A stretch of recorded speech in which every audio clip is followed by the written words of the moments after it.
Allez vous abonner à Tolonacé TV. C'est 100% Jésus-Christ. Kibiso, ozomo na payan zo simba libala, na mutu no cheka zakala te. Ba payan bazo simba mabala ba couple za na kimia. Ba couple ba payan za na kimia. Ba meli masamba lango ba bundi ba linga na ya solo. Mais abiso ba na examen toni na hypocrisie. Dieu nous maudit chaque matin, midi, soir, à cause de nos comportements, à cause de notre hypocrisie. Les salaires du péché existent, bien-aimés. On ne se moque pas de Dieu. On ne se moque pas de Dieu. Tantôt Zali, tantôt Zate. Nzamba lingrani batabongo tena iso vérité bo solo. Mama nangai.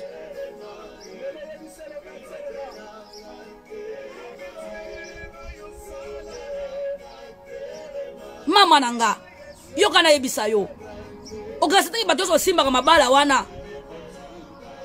Bazaka na bakisi bazana bazakala ha, bana basonzo non. Au moins ça franche. Au moins ça franche, aza honnête, ayebini yazo sala. Mais yo hypocrisie. To bongwama. Nzamba za ko frapper biso tongo midi pokwa. Na lobelo pe na bosolo. Limbisanga mwana nzamba. Je sais que la vérité douloureuse est trop chargée, mais ça reste la vérité. Il y a un monde de ça qui est au bongwana. To bongwana. To bongwana. To bongwana, bien-aimé dans le Seigneur. Ma commise a clair le la maille, polé le la miroir. Et puis ça na mutu avantage à mutu nenga na condition de vie au lingio sala. Apôtre Paul a boyera ne kobala. Atika l'apôtre Paul. Pierre a zalaka marié na bas enfants. Atika la Pierre.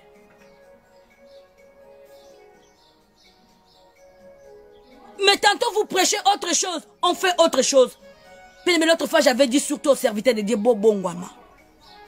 Tout s'est repenti, beau s'est repenti. Parce que moi je ne suis pas encore là, je suis dedans. Moi je suis juste quelqu'un, un disciple qui propage l'évangile. Tout bongwama. Ponza maintenant exposé bien, toi quoi exposé bien. Quand je donnais tous ces messages-là, ce n'est que les débits. Je ne suis pas d'accord avec ça. Mais cherchez d'abord à vous repentir. Ne crois pas parce que nous on parle du repentation, de la repentance parce que tu bandit sika. Non, bien aimé. Repentez-vous. Tu changer ma verset à Bible. Tu changer ma commis. Nakena nanga sarsados kuna te basa bataka batu bien aimé. Sona na banda ba débat Bible. Bon mona. Vous allez dire ah bon? Et ça rende boye. Bien aimé. Tu crois même pour la faveur il y a les sous mon abisso. Tu crois qu'on changer Bible, qu'on modifier Bible. Pose un avantage na yo. Parce que toi tu pêches. Parce que vous vraiment vino les sous moi on changer la Bible. On a modifié le verset. On a changé la couleur. Quand vous avez la faveur. Peuple de Dieu, revenons à notre premier amour. Répentez-vous. Les serviteurs de Dieu, répentez-vous.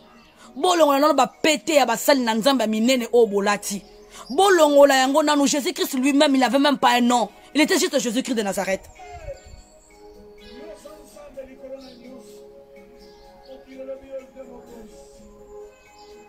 Il était juste Jésus-Christ de Nazareth. Paul Abakissi est le Messie. C'est tout. Je vous en supplie, Babozoyo Kangai. Na les ebinoté. Bosenga batuna bana nzambe. Tout se repentir. Tout le cas d'abord, premièrement, le royaume de Dieu. Tout zonga nanzela. On ne se moque pas de Dieu. On ne se moque pas de Dieu.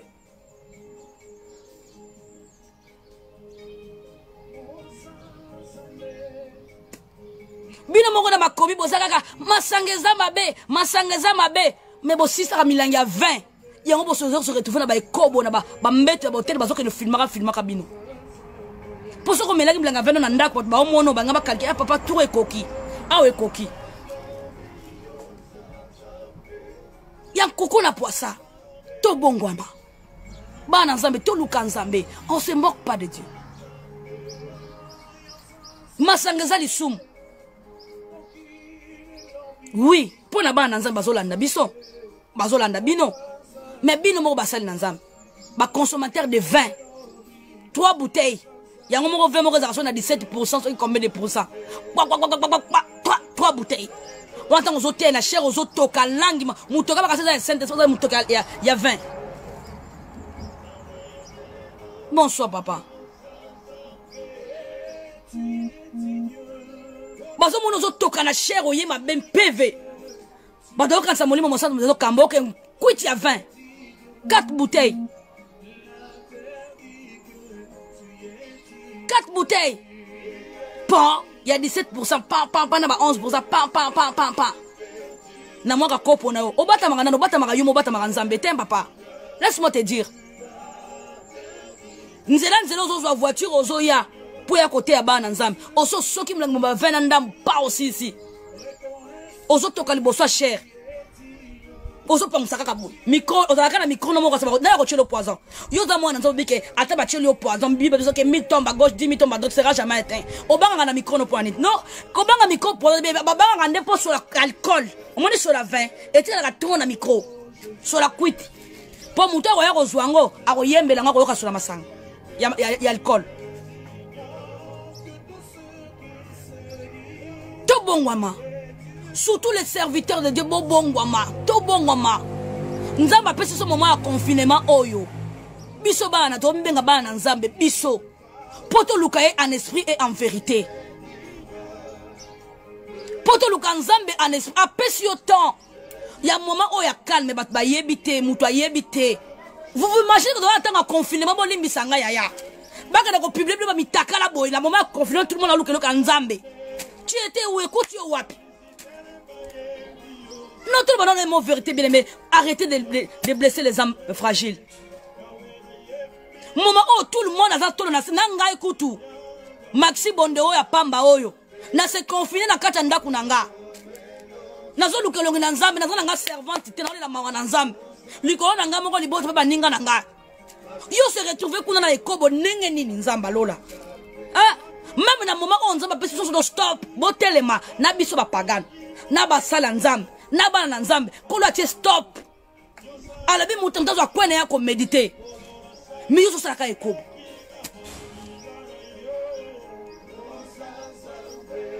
même na moment méditation kwa lobi mutu zo coin pour na nzambe ba sala nzambe na message ya repentance quand quoi lobi to se repentir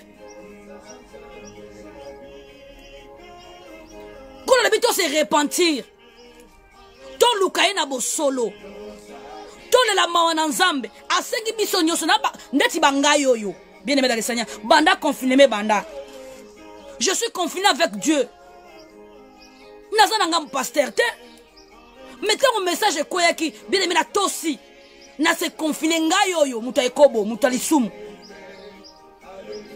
mais comment vous arrivez pas à vous confiner?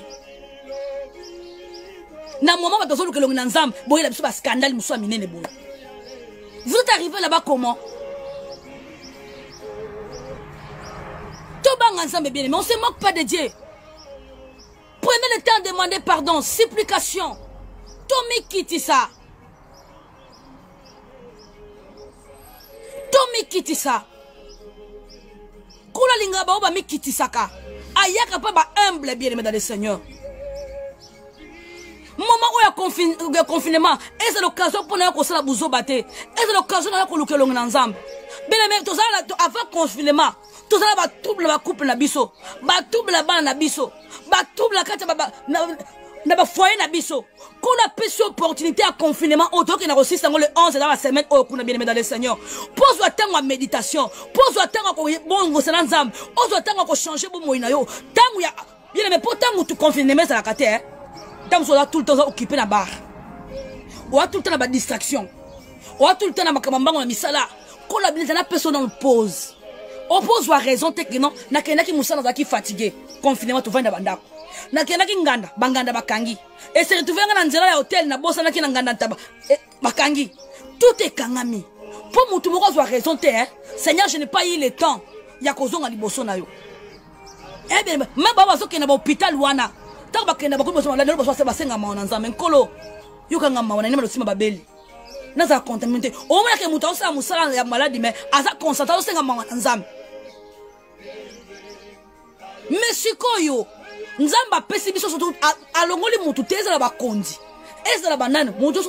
réfléchir. Moment où basala nzambe bazo lukelongi na nzambe ko la mawa na nzambe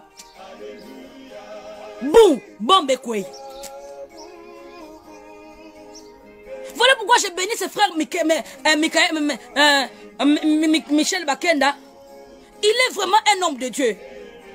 C'est vraiment lui qui est un homme de Dieu. Mais c'est lui qui a compris la parole. Automatiquement il s'est mis à demander pardon aux enfants de Dieu. Il s'est retiré. Il a dit, je vais aller chercher mon créateur. Je vais aller chercher celui que je sers. Je vais les réconcilier avec Dieu. Au moins, il a compris que j'ai péché. C'est un exemple à donner. C'est un exemple à suivre. Que Dieu bénisse mon frère. Là, vraiment, là où il est, bravo. Papa Nanga, bravo. Avant même que je m'intéressais même pas dans ma cambonayo, ni banze mono mais là, na comment koyoka Michel Bakenda pas na iba avant on na iba écouter yete. Na iba comme on était bolimi ça bien mesdames et seigneurs. Mais depuis là, c'est là où je commençais à m'intéresser. J'ai dit c'est ça le geste de quelqu'un qui a compris la parole. C'est ça le geste de la personne qui a compris la vraie parole et il croit qu'il a reçu. L'humilité. Mais tout le reste, c'est explication, débat. Qu'est-ce qu'on en a à foutre, bien aimé dans le Seigneur? Les mots pardon, c'est une puissance qui libère. Et là, mon coup, c'est pardon. Pardon.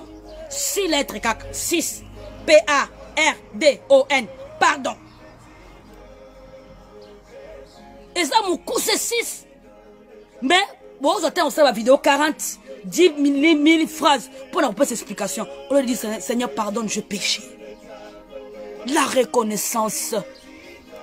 Il y a un moment de la vie, tatabana. Et ça, qu'on mata. Lukola lo lendo bisoba na nzambe. Tolati lo lendo. Kaka loko nzamba boyaka. Orgueil. Nde bisoba na nzambe to telemi nango. Lo lendo. Neloko nkola boy ndi yango biso zanango. Manque ya vie comme qui sa sanctification comme qui sa même na mission nzambe, tu veux toujours avoir raison. Ngai quel est ton ngai? Quel est ton ngai? Dieu s'en fout de ton toi. Il veut juste écouter ton pardon. Yoka na yebiso bien aimé dans le Seigneur. Fungo la motema na yo. Bongo la façon de kotambola. Oko senga nzambe pardon lelo bien aimé. Mais soki ozo continue kotambola kana lisumu. Et na tina tena mission nzambe. So to tangi na makomo bibi si moi swana sumakagebi va, ne pêche plus. Tes péchés sont pardonnés. Te bi so moi so azaki ya ekobo ba yela ke boso Yesu. Yesu alobi ke wa moni ke na sali sumuta bamba moi so libanga. Mais qu'est-ce qu'il a dit à la femme après? Femme, tes péchés sont pardonnés. Amen. Gloire à Dieu. Bible souka wanate. Tu continues na souka. Va, mais ne pêche plus. Alors, bien aimé dans le Seigneur. Parce que chaque péché que toi tu fais dans ta vie, il est punissable. Ça te condamne. Yango le loza na bitumba na vie na yo. Sans que oyeba. Sans que ososola. Otondi na ba église de réveil ya combat pour rien. Zonga na makona nzambe. Senga nzambe pardon. Soko siko senga nzambe pardon. Olobi papa na yepa na yo. Limbisa mabe na ngai. Longola ngali koliboso etumbu oyo nzambo pesa kinga. Pona sumkaki. Tant yo sala kale mutu likambo be mutu asalo likambo me obeza nzambe nzambe penda kuta na nzamba futa lo lenge yo tamula nzambe pena mona nzambe ye moko asisa na ye bien aimé to lo bango pa en 20 ans Oh azana kati na direct na ngabi le dans le Seigneur. Oh na loba likambu liloba na munoko na yete. Akomela ngala na komadi na loba te. Oh aloba na ngala sina loba. To loba ngo perception so ye. Nzamba okuta na ye. Ye nzamba ko futa ye. Ye nzamba ko mona ye. Ye ka na nzambe. Oh ya Monique na loba yango te to biso so c'est combien na groupe A na ligne na direct bien mais komela ngala na loba ngote. So ipo loba ngo loba winga komela ngake winga la loba kango. Bebe to loba ngo poani. Parce que depuis que nzamba futa ka mutu na mutu lenga tamboli. Nzamba futa ka mutu na mutu lenga zo tambola. To sala ka confiance pour na nini. Olo sala justice na yo mo mdesala mabe. Muta bomi yo aleli yo mwana muta chelo ba obi nzamba ye moko futa ye. Ngana yebi kamute nzambe ye moko. To loba bongo poani bien dans le Seigneur. Surtout depuis que nzamba limbisa kama sunu na biso esili sans que to futa ba salaire du péché to loba bongo poani. To loba ngo pona ni bien dans le Seigneur. Poto baka nzambe ye moko atali kambu na ye. Nzambe ye moko asila na ye. To loba ngo pona nini? Soto dans la confiance que nzamba futsa biso masumu na biso. Mabe na biso. To loba ngo parce que tu es sûr qu'un jour cette personne là il va payer le mal qu'il a fait ou le mal qu'il t'a fait. Tu crois, tu dis Seigneur, je m'attache, j'attends qu'il puisse payer. Parce que tu crois en toi qu'il y a le salaire du péché. Mais là, tu crois que le salaire du péché, là, ça existe parce que cette personne t'a fait du mal. Mais quand toi, tu fais du mal, quand toi, tu pêches, tu n'as pas le salaire du péché. Maintenant, quand toi, tu pêches, dans ton tour, il n'y a pas le salaire du péché. Mais il n'y a que le salaire du péché quand l'autre pêche contre toi. Là, tu demandes à Dieu de punir cette personne. Tu dis, Seigneur, pardonne, punis-le, que ta vengeance soit en lui et soit figée en lui. Là, tu demandes que le feu de l'Éternel est consumé. Parce qu'il a péché contre toi. Parce qu'il a blessé ton cœur. Parce qu'il t'a dessus. Parce qu'il t'a fait quelque chose qui t'a fait du mal. Il t'a trahi. Et tu demandes la justice de Dieu vers la personne. Gloire à Dieu. Et maintenant, toi, quand tu pêches, qu'est-ce que tu crois? À ton tour que Dieu il devient miséricordieux, trop sympa, trop cool. Azu ayo le kisi yango boy bien. Afutaka bato oyo sengaka. Mais oyo salaka.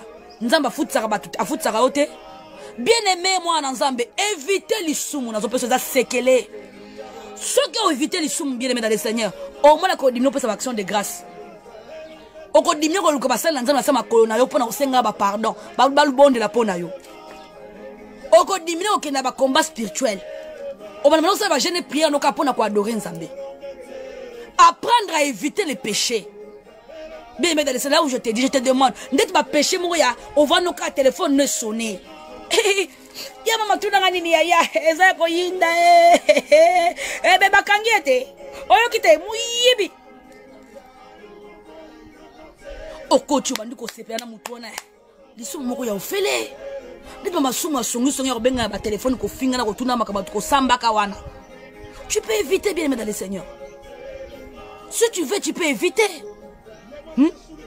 Au vendredi, les loboko ta rendez-vous le à 21h. Nako l'accepte nenge mutubo azalaki mutuboye.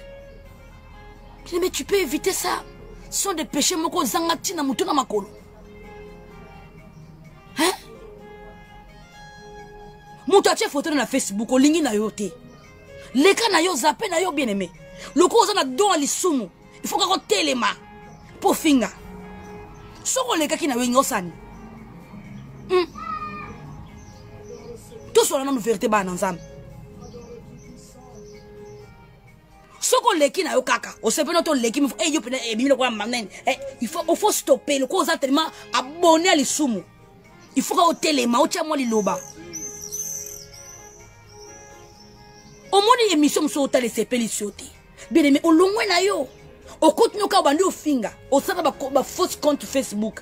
Bien aimé wana pona batu ba mo ba yebi o te nzamba yebi yo. Nzamba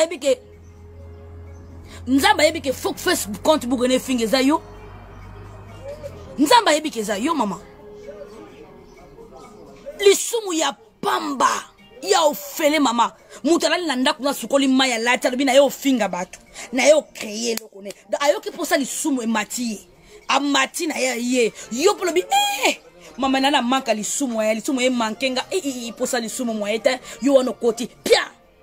Yi kuna bando finga yo na leki yo puna pa bandie Soba soba. Tala langi na ye. Yo pa ndiko kota ba commentaire. Apo mi bengi mwana nzambe. Lisumu ya ofelende konanga mwasi. Yo mtozo landanga. Siko yazo finga mutu wana. Po bazana problème. Likamba wela ka bango ka ba po biso ba mamba wela ka pete. Memba wela ka memba swana ka. Bo yena mutu ya bazana na koswana. Yo siko mutu zo finga na se wana. Likamna na kati za nini? Tout ça na vérité. Bato arando ba oswana rando. Sukata na kotala pamba ndeko nanga sukata na kotala. Te pose comme excité na kata lisumu bien dans le Seigneur après mi bakoza mwana nzambe. Tika na yebiso ya bima na iloko na masuma ofele. Oza komi lokela ba malédiction pour rien. Dieu te punit pour rien du tout. Pas peut lisumu ya ekoboko ya kwa pasteur mukuna koi na ye. Nzamba ko punir to comprendre nzoto ezaki faible. Bongo ya yo ya rando. Lisumu ya zanga mutuna ozika punition ya ofele. Tu as péché gratuitement, Dieu te punit gratuitement. Oza la volonté lisumu. Mama kwena tana masanga kwena tana ikobo loboko teke ezata mwa mulaika data ko yiba nzambe so apinyo tiketa na mwa souvenir elambo yibaki nzambe so pinir yo otira tana mwa souvenir ya mwa sentiment yoka wana mwa kwiti ochaki wana so yebi sanga bat ba oswana na bango po ba swana ka bango ka bat ba yebi yango place banda eyebanite mukope ko sila eyebanite bon bango na bango bazo swana po ba yebi kamba oswana merci na bango siko yo ndeko na ngai yo mwana nzambe okoti pe osende ba fausse compte obana ko finga ya yo nini na kati oui kota na vous se pelisa misu la chair est faible n'a pas mboli nzambe je compatis Dieu aussi compatit donc ça dit on te comprend. Un bébé dans le Seigneur. Ce qu'on va commenter où il est qui na sewana. Oh yo bandi ko cha, oh toke na ko toka. Ya yo nini na kati. Ya yo nini na kati mwana nzambe. Pose c'est tellement nous pose ndelo ko shokanga bineme. Likambo e shokanga kwa mkwane zate. Tellement nous pose. Mine dinge bete to kota na combat. Char de gars bateau navire réseau ken au moni ko rater bateau. Ya combat. E banda minuit navire ninge kende tena nous pose tozozonga tozongela yo ho mwana nzambe lamuka sikola li boni distraction makasi boye bien aimé boni insulte boye na miso nzambe o wuti na rando o zikuta sanctification te o yebi se kuteke ya kata to kuta to continue lobby chana nous pose tozonga boke inera navire combat papa au silisi so côté de ça silisaki oyo bandi replay ota la suite pose en retardé après tout non nana des mois de divorce on a des mois de divorce Dieu te frappe Dieu te punit pour ton désordre autant moi de désordre Dieu te maudit pour ton péché on a le comme souté ya tika no bateau kena ngoza na kimia za likambo na ote bien aimé dans le Seigneur banana ko se repentir ndoke liboso ya bo moneza lisumu na yo bien aimé malédiction liboso bo moneza na lisumu na yo laisse-moi te dire la vérité parce que c'est la Bible qui le dit nana mon dimi na perdre te nana église je dis que la vérité bon wama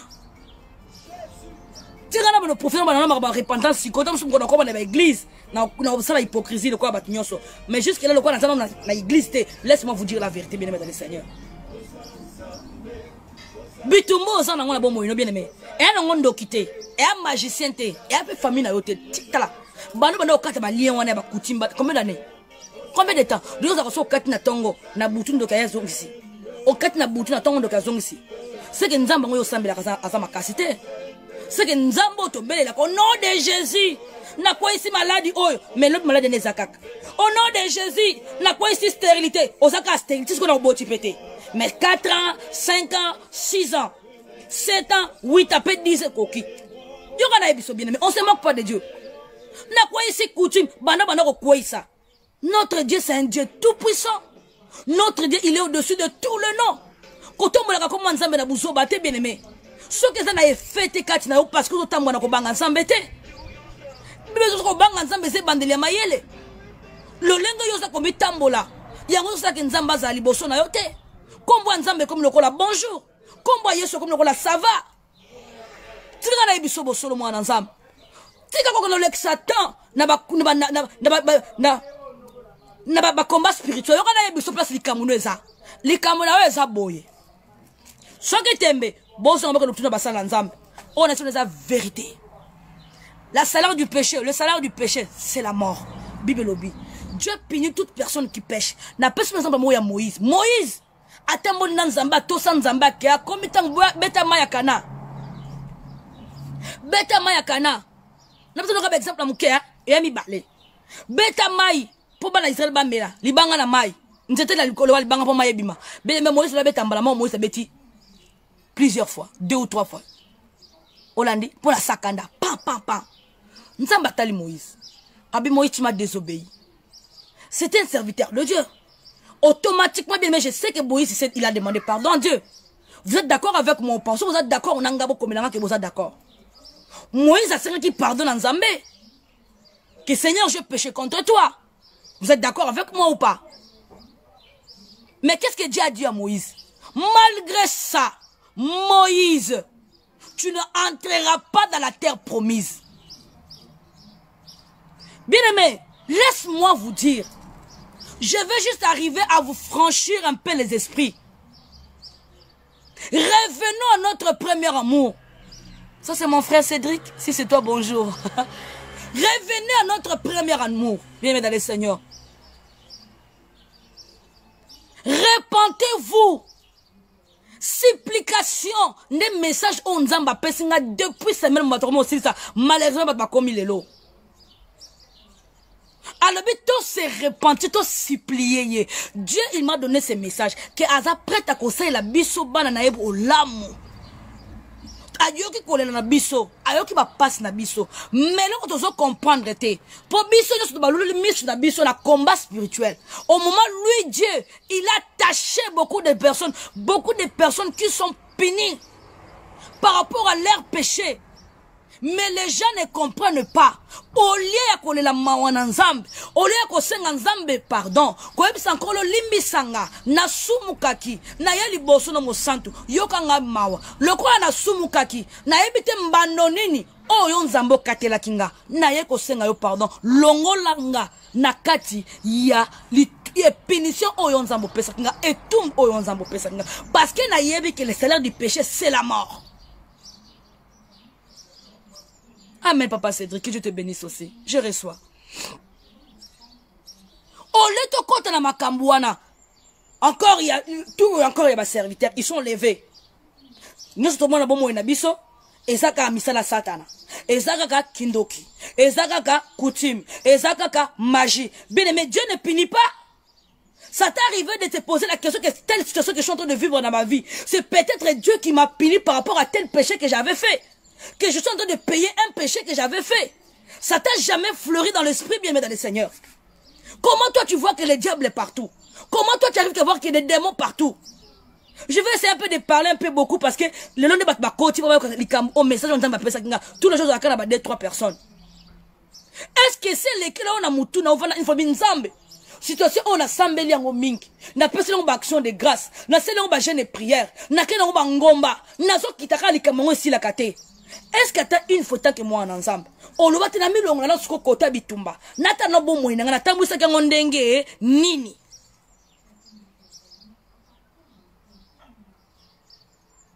Est-ce que c'est là on a moutou bien aimé? Un jour.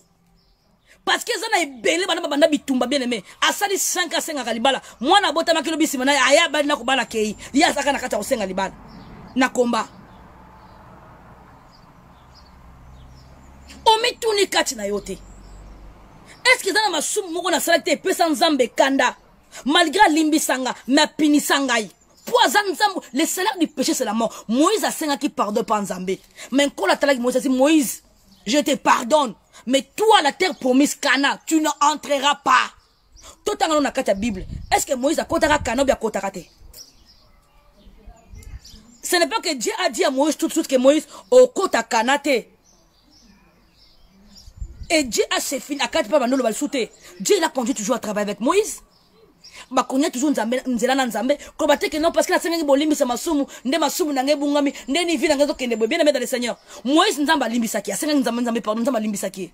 nzambe ba konye toujours konye ko tamba kana Moïse ti ba koma liboso kana asuki na kakata nzela te asuki avant ba kota ba isomoni kana yango na Moïse yo suka Moïse kana yango yo sukawa na seko ko kota te suka vanda mais avant ba koma liboso kana on a isaki déjà Moïse au kota te abomba ika sekele na kata mutema ba okende ka nzamba osala banka bolamu atuki sabana Israël te bana ni Israël nganzamba yebisinga na kota kanate et qui c'est que la montagne qui va punir malgré la demande pardon. Bien aimé, le salaire du péché existe.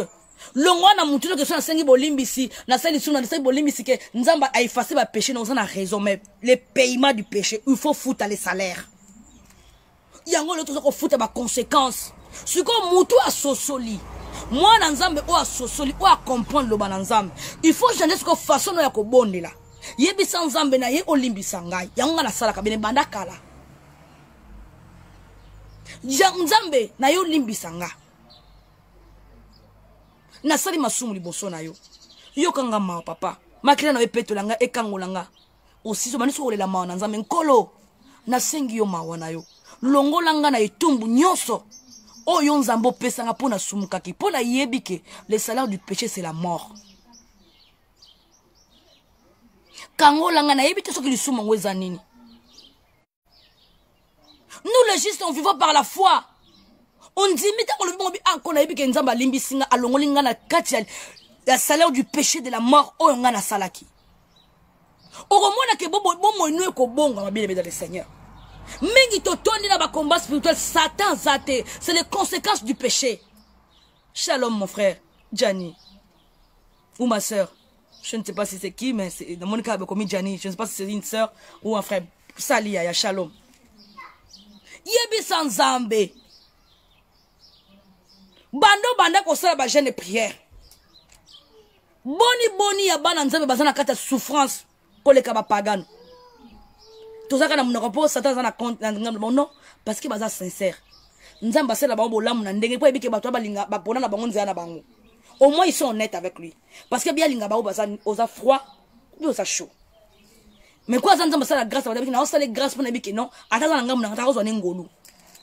Mais yo tango za mwana nzambe.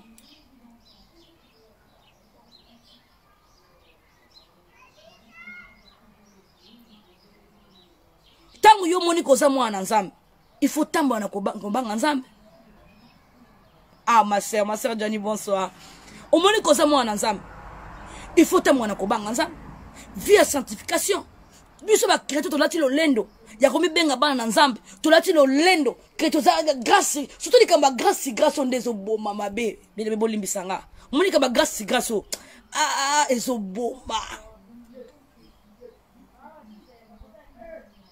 Oka bana mutabeta na mo li sumo na 8h.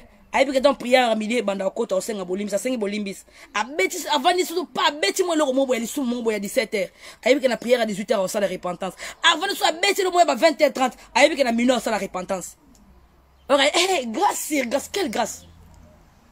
De quelle grâce vous parlez bien? De quelle grâce on parle? De quelle grâce?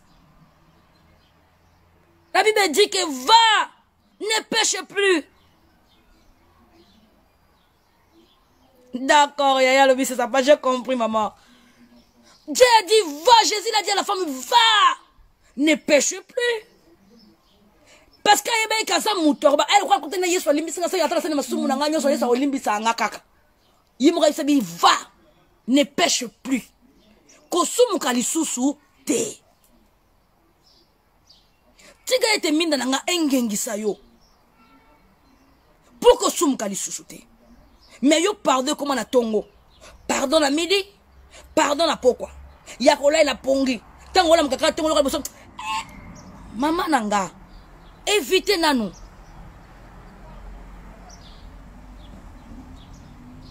Yaya évitez na ba masumu so amike zangi mutuna makolo bien aimé dans le Seigneur. Ba camarade muso za na bango wana. Il t'apporte rien. Bana ko tana bana ki camarade memela onini. Bana bana ko tala camarade wana. Nabo moi na yo lo na yebiso vérité ndeko na ngai amemela onini so za la ngata 10 euros ou bien bon biso na porte franc to benga 10 euros ozanga ta 1000 francs ozanga ta 1 euro senga nazana azana ngokatena na ngote mais soka zui sango moko boy ya kotonga ya songi mutali boso ko wela ko benga kayo mettons ozana problème ata mutali ko sungota na bana talika ko benga azaka na tante mais soka zui information ko peso kandebe tso libako ko kufa ni sumu ne ye moko ta il faut tomber téléphone benga yo il faut kabali sumu wana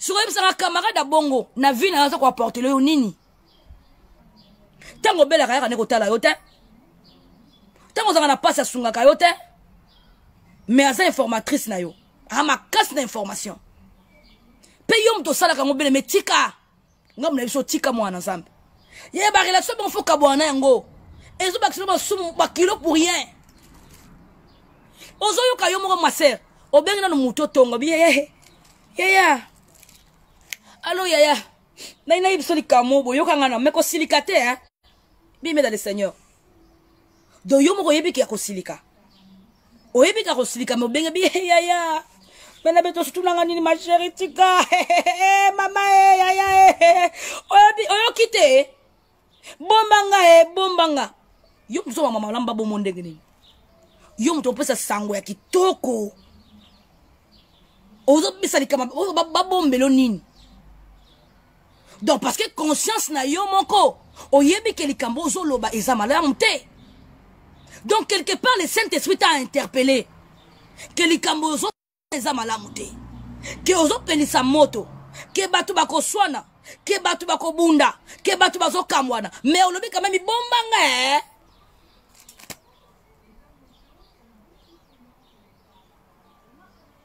Mwana Nzambe tika. Kola lingio. Tu peux éviter ça. Yo muto zana caractère ya ko benga ka batu pesa to ba information ba sona ba bundaka. Tango zana caractère ya ko betsa ka batu mabaku, ba benga ngo occasion de shit. Yo muto zana caractère ko za occasion de shit pour na baninga. Ko betsa ka batu baninga babaku. Bien aimé, ne crois pas que cette personne qui pêche. Na yo muto benga ki. Po yebise likambo, po silika. Pour la kise likambo. Pour rappeler likambo. Aux occasions de shit ne yebaka yo po sumuki. Tika ngana yebisa ombele dans le Seigneur. Yo kanisika boba sala masumu nde basumu kaka, mais toi tu es l'occasion pour laquelle oh le sumu est côté. Sache-le, toi aussi tu as péché. Et quand tu as péché, tu as aussi ta punition. Kolobana ko ngana sumu kana ngate bien aimé. Moninga bengyo ya omoni mama olo batemo na Nzambe kitsa motema yokanga na Nzamba lingyo yokana yokana mama kitsa na motema zona esika yokayo yaya il faut peut-être kate bilamba moni ye peri ko fait longwaye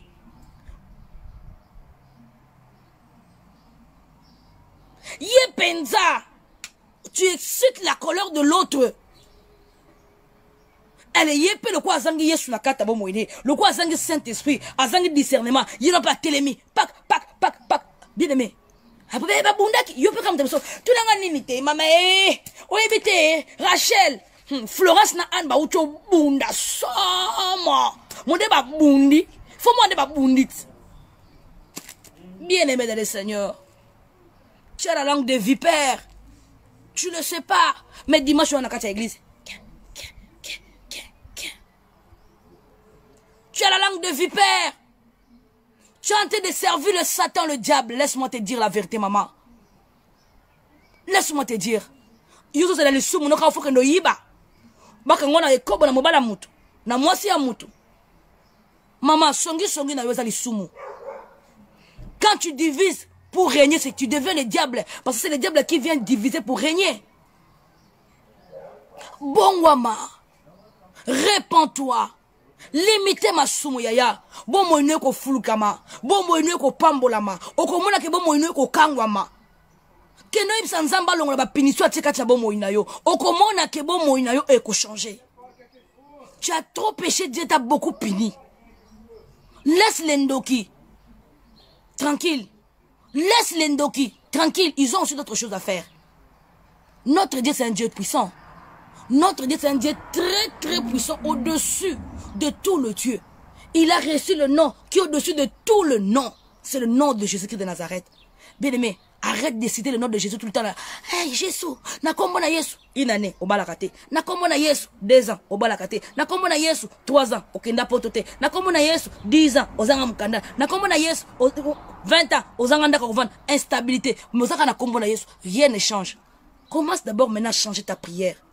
Commence maintenant à observer tout autour de toi. Dis-toi, je me suis déjà beaucoup bengané les Satan, mais ma vie ne change pas. Qu'est-ce qui se passe? Donc, bien aimé, non, j'ai péché contre Dieu. Et Dieu m'a puni. Retourne-toi maintenant vers le Dieu. Retourne-toi maintenant vers Dieu. Va demander pardon. Va demander pardon. Alingaka baoba mikitisaka. Alingaka baoba mikitisaka. Mikitsa na misu ne papa na ye. Oyokanga mawa. Limbisangai. Na sumuki. Ponga na ibisaka na nzambe. Na ibite ba myomo na zanango. Na ibite soki oyo stoma. Na ibite soki cancer. Na ibite nyini nzambe nanga. Soki za punition ko ute pai na yo. Po ete na sumukaki. Papa soki za punition na yo. Yokanga mawa. Longola nga na likambo wana.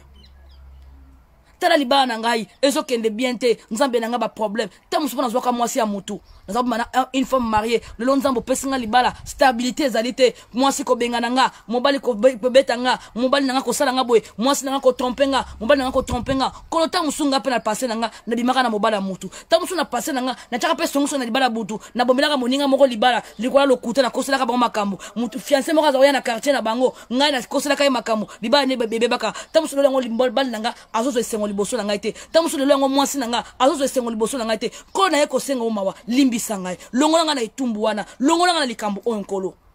C'est ça. La Bible dit que vous ne recevez pas parce que vous demandez mal. Là où tu es en train de demander dans les combats spirituels, ce n'est pas là qui est ton problème. Ton problème est sur la bas de la croix.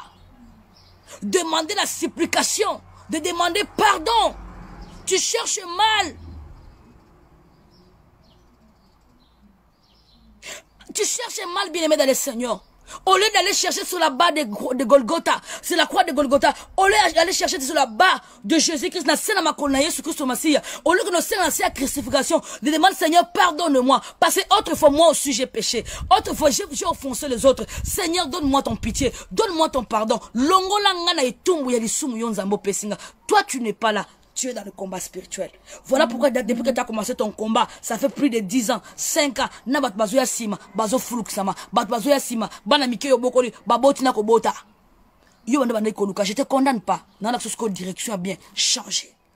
Tu étais dans le combat, c'est bien, je t'ai pas dit d'abandonner. C'est que diminuer ndam. Sauf que les banatongo mili poko ke naka combat, OK na tongo, okiti na nzonga na makona Yesu. Obe bana na makona Yesu leli ma nzamba, apo banti na combat. Tu me dis Oko sanga sœur Natacha, maman Natacha nzamba pambola yo. Bon mo inanga makambo ebele fungwami. Bele mingi tozali tozo futa le salaire du péché. Mingi tozali na kati ya mazita ya kanda ya nzambe. Selon etamboli na tone totambola na miso nzambe. Dieu nous a beaucoup puni. Il a beaucoup puni, il a lié beaucoup de gens. Ndengo bisa batu ke nzamba ta likambo na moni kambo salinga nzamba futa yo bien mais nzamba futa batu ebele. Ndenga futa batu ande pa futa yo. Nakata ni sumu na yo. Naza ko bondelo mwana nzamba sutola ndinga partager. Soko partager te benga pe baninga ya téléphone, yebisa bango. Que bala kisinga stratégie ko zo délivrance. Les vraies délivrances bien-aimés, c'est dans la repentance. Les vraies délivrances, c'est dans la supplication. C'est ça. Quand tu es saint, quand tu es ni tâche, quand tu arrives selon la volonté, quand tu marches selon la volonté de Dieu, c'est là où ta vie soit il est délivré. Mais quand tu es encore dans le péché, tu marches encore dans le péché, tu es toujours attaché dans le péché, bien aimé, même si tu vas dans le combat spirituel, rien ça va changer. Rien.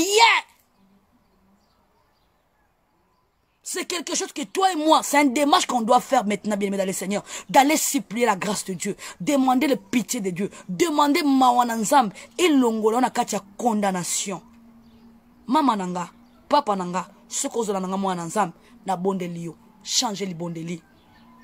Changer les bondeli.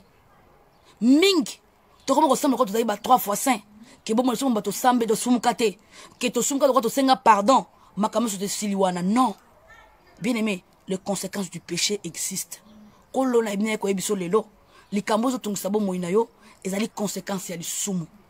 Oyo salaka aibisaka Moïse o kota kanate. Malgré Moïse a sengai pardon bien aimé, Moïse a kota kanate. Moïse a kota kanate bien aimé dans le Seigneur. Yo kana beto lu solo mususu. Ya suko to ke na suko po sosola. Abraham abotaka na basi mbaleti, abotaka na servante na eli boso, aboti na Anne. Malgré mon azalaki Ismaël, mwana ekobo. Landanga bien. O ba Bible be biso na zo beta. Et comment qu'il a Hermoko, Abraham a répudié, a yipsi on ba kende. Tant ba kendaki, ba komi na nzela, na kata désert, moi ele kaki makasi, pose ya mai ba tambo miko bebilo ko li esili bango. Mai ba melaki esili, yo kanga na biso mwanza na konke na osili sa.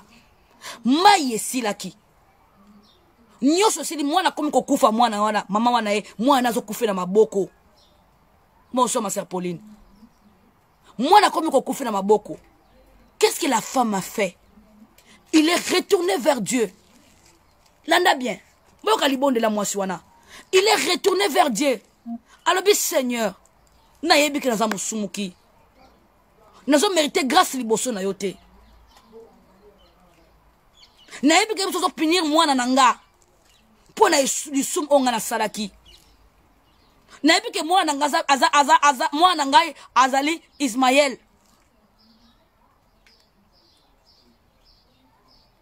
Mais kolongola e pa na ngai te.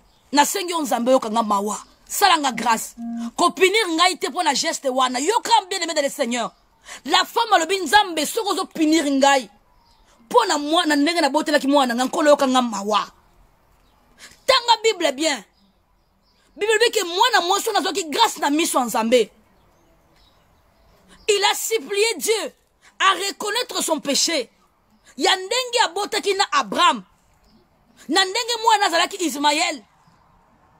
Il était sincère avec Dieu. Albaite ki nzambe o ndenge nezotika mwana nga kufa mwana nga Ismaël amona liboso ya Abraham abomo za musali na yo siko ndenge nezotika biso akufa olobaki koza nzambe Abraham. Il n'a pas dit ça. Il a reconnu que j'étais le trouble fait na katia couple ya Abraham na Sarah. Na zokita na bota ki mwana ona zokisa ki motema ya Sarah. Na sala ki mabe na chaki trouble o na désordre. Kolo yoka nga mawa ko punir mwana na ngai te. Yoka libonde lia mo santu bien aimé. Yoka libonde la mutu ayebisi nzambe ko punir mwana na ngai te. Yoka mwana nga mawa. Et bien automatiquement la voix de Dieu et bandi ko lobele femme. Ton enfant ne mourra pas. Va, tu trouveras une pierre là-bas. Dans cette pierre, tu trouveras l'eau. Dieu, c'est un Dieu miséricordieux. Mais il faut être sincère et honnête. Il faut être sincère et honnête dans Zambé. La femme a dit à Dieu, Seigneur, ayez pitié de moi. J'ai compris. Moi, Nangaza Ismaël, Aza moi na Kobo. Ayez commis qui ne sait pas en Zambé. À reconnaître ma benaye. Alors bien qu'on punir moi na ngai te. Asengi mawa na Nzambe. Landa betang mo na kata Bible, c'est la kata Bible bien le Seigneur. Abi landa yoka moi na nga mawa. Automatiquement bien aimé dans le Seigneur. Moi na zali ko kufa si moi na maboko aza ko lela. Nzamba lo bine femme. Mbala moko Nzamba se révélé na Nzamba azala ki Abraham na Sarah. Alongo na ye pa na servante. Bien pourquoi na matika moi na kufa te? Parce que maman reconnaître. Il a eu la culpabilité dans Kachinaye. Il a compris que j'étais un meneur de trouble. Que j'ai agi selon moi, ce n'est pas selon la volonté de Dieu. Je dessus, je fais ceci, je fais cela. Seigneur, ayez pitié. Yo que la moi nanga mawa. Kobo ma yete pour la lisumu nangayi. Bien aimé, automatiquement, Nzamba se manifeste dans Kacha moi si wana. Ayebisi ami fungoli ami monisi na ye. Alors bi mwana kofa te femme. Va. Tara ko mona libanga liboso na yo. Toka mayo ya komelisa mwana ko bika. Bien notre Dieu c'est un Dieu miséricordieux. Alingi kaka ndoza la honnête na ye. Reconnaître que Seigneur j'avais péché. Ko na sala ki lisumu, na tambola ki na Yakobo, na sala ki boy, na yiba ki na sala na sai boy. Ko na ye pa na yo oyo kanga mawa nkolo, na ye ko senga mawa no kati nanga, na ye ko senga yo olongola nga na kati lisumu ko punir ngai te. kende kosenga nzambe alongola ba punition nyonso tatia kati na bomoi na yo mwana nzambe pour que bomoi na yo ekangolama yo muto yoki ngoza mato ya koyoka oyoki ozana motema koyamba oyambi esiko ozali nzambe aleka na kopambola yo lelo makambi to vela bomoi na biso ba vie na biso za instable eza malonga te ozana poto ndingo ozana poto te ozabwe makambo malonga te libala no eza na kimia te bana no bayokelaka yo te ebo bile me tout ça là mobali soka za na ndako motema kana na balabala libana na banganda Dieu est en train de nous frapper. Moi sina mobali harmonia couple ezalaka te biso vous bosai inani na kata libala 9 mois ya binemi kola bina ko biso lelo zonga na sena makolo na ye lela mawana nzambe yebisa nzambe kangola yo na likambo wana ako kangola yo parce que c'est lui qui t'a puni parce que tu avais mal, tu t'es mal comporté avec lui. Dis Seigneur nazo senga yo lelo olongola ngai le péché, le salaire du péché. Na yo ko sengo longola na kati ya salaire du péché. Tika ete nzamba po amona yo soit position ya malamu toningi to senga tukota mama na biso ya repentance mama na biso ya ko senga nzambe ayokela biso mawa.